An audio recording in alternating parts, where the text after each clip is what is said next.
lo primero sería ver un poquito en qué contexto estamos parados, ¿no? Y hay que saber que en el mundo nacen 300.000, mueren en el primer mes de vida 303.000 niños por año debido a problemas congénitos. Y que esto es una malformación de la válvula tricúspide. Lo puse para distender un poco. Y que de estas muertes los responsables son primero las malformaciones cardíacas congénitas, después las malformaciones del tubo neural y también el síndrome de Down.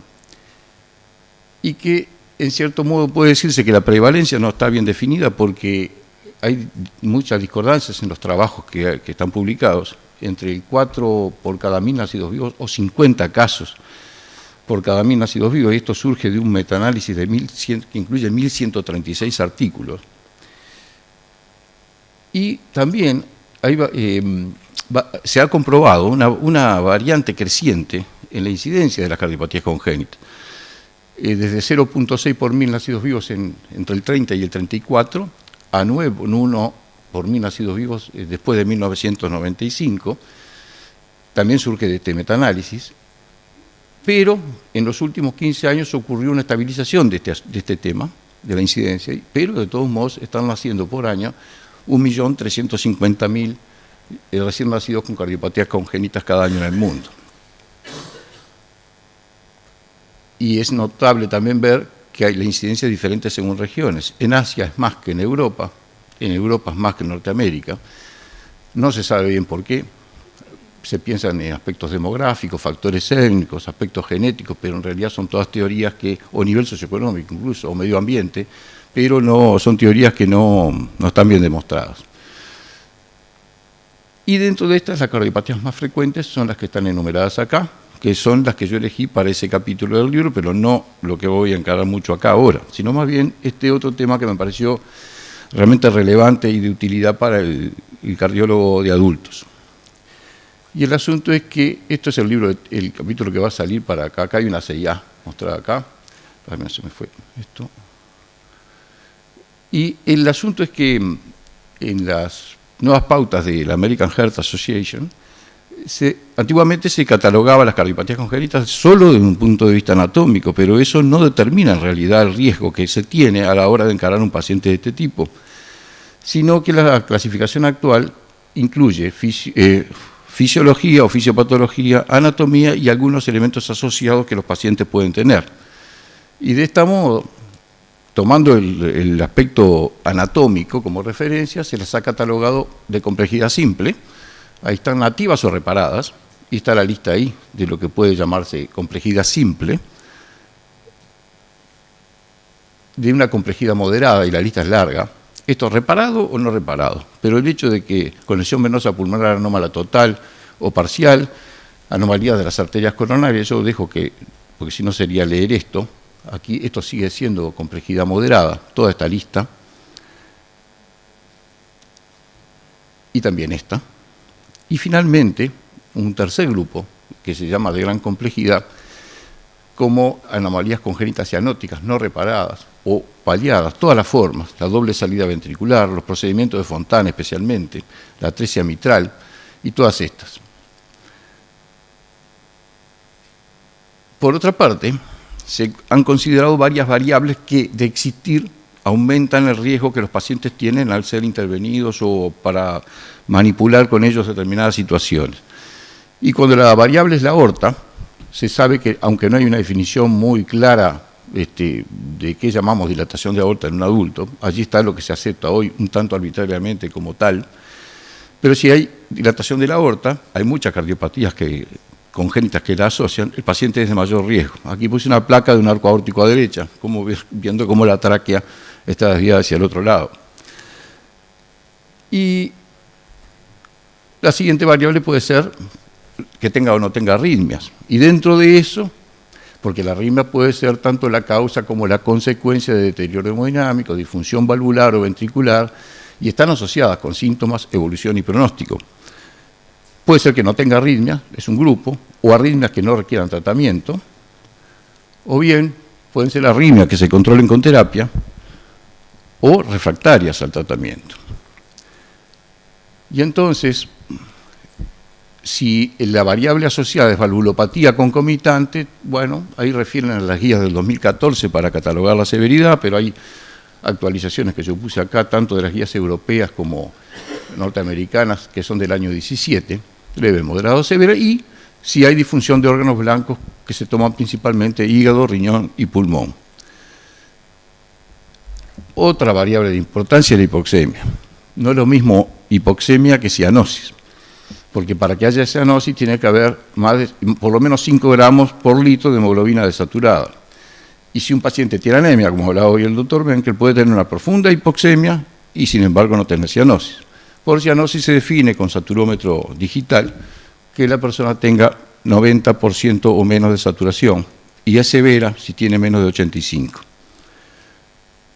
Yo acá mostraba este ejemplo, es un esquema de una tetralogía de Fallot, deviación anterior y cefálica del septum, como está aquí, que estrecha el infundíbulo y por estrecharlo la sangre fluye preferencialmente hacia la aorta y eso genera que los Fallot tengan la aorta dilatada.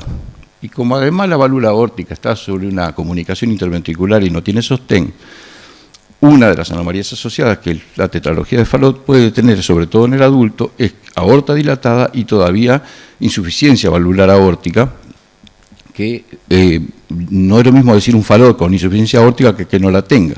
Hace poco el doctor Cura operó un adulto de 62 años con este problema que había sido operado por Kirkling cuando tenía 10 o 12 años y tuvo grandes dificultades este paciente en la cirugía. Seguimos entonces y finalmente le agregan la parte funcional a todo esto. Clasificación funcional de la New York Heart Association y la definen como sin limitación en la actividad física habitual, con una limitación ligera en su actividad física habitual, con marcada limitación de su actividad, es lo clásico, ¿no? O con incapacidad para llevar a cabo cualquier tipo de actividad física, con síntomas de insuficiencia cardíaca o angina en cualquiera de estas circunstancias.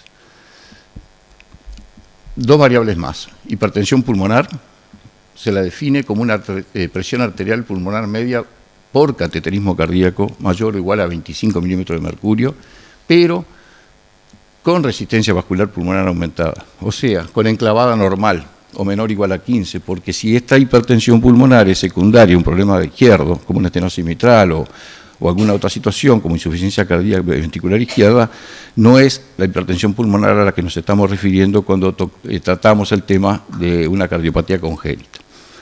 Y lo mismo que a veces se genera muy confusión cuando quedan con cortocircuitos residuales. ¿Y qué es un cortocircuito no significativo o significativo? Se entiende que si no hay evidencias de dilatación de cavidades distales al cortocircuito y si el QPQS no es mayor de 1.5, puede ser considerado como pequeño o trivial o no significativo.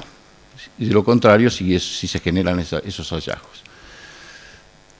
Y finalmente agregan, con variable a tener en cuenta, las estrecheces venosas o arteriales extracardíacas, como están enumeradas aquí.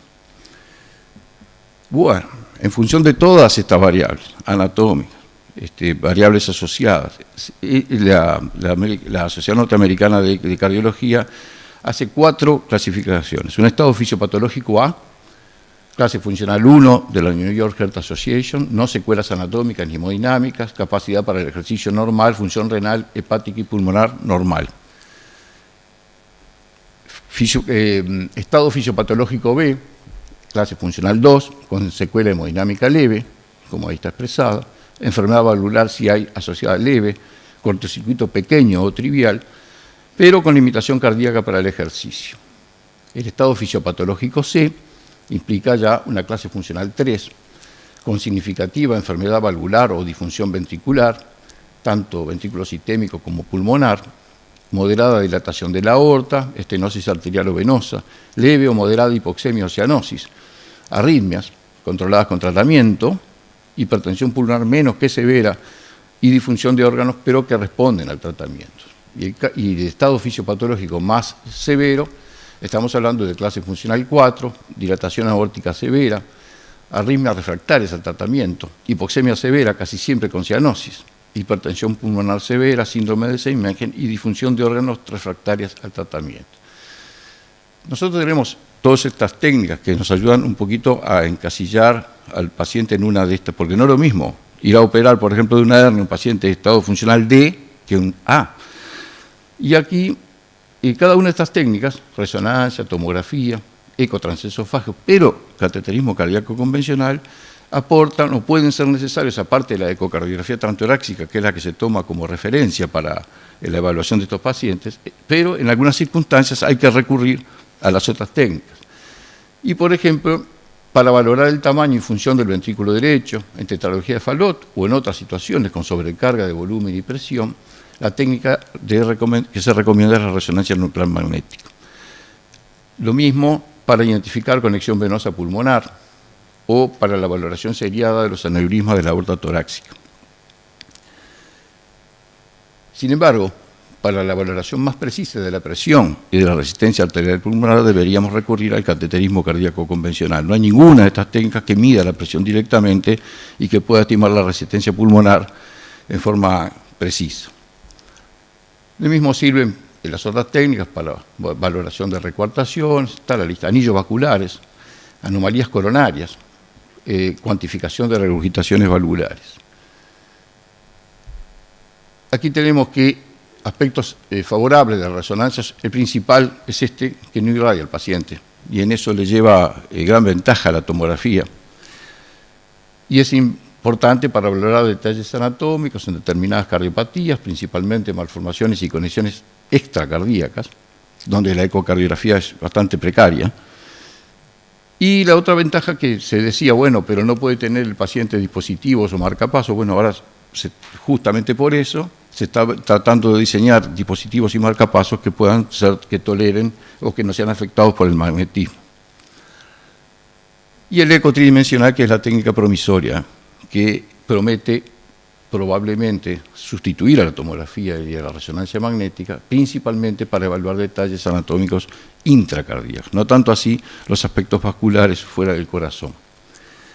Y con estas consideraciones, entonces, hablamos de selecciones, hay más, porque cosas que hacer con la mujer embarazada, qué hacer con la anticoncepción, es un montón, pero yo seleccioné 2 o 3 que son muy comunes. La prevención de endocarditis, hay que hacer prevención de endocarditis. Y bueno, el paciente portador de cardiopatía congénita tiene más riesgo que otro tipo de pacientes en adquirir una endocarditis bacteriana. Sigue siendo una enfermedad grave, y aquí están los gérmenes más comunes. Se recomienda prevención, sobre todo los pacientes de mayor riesgo. ¿Y qué ellos son? Los que ya tuvieron una endocarditis, los pacientes con válvulas protésicas, mecánicas o biológicas, independientemente del modo por el cual hayan sido colocadas, tanto quirúrgicamente como por cateterismo. Los pacientes a quienes en los últimos 6 meses les han colocado algún material protésico en el corazón. Los pacientes con cortocircuito residual intracardíaco en o adyacentes a reparaciones previas con materiales protésicos o dispositivos.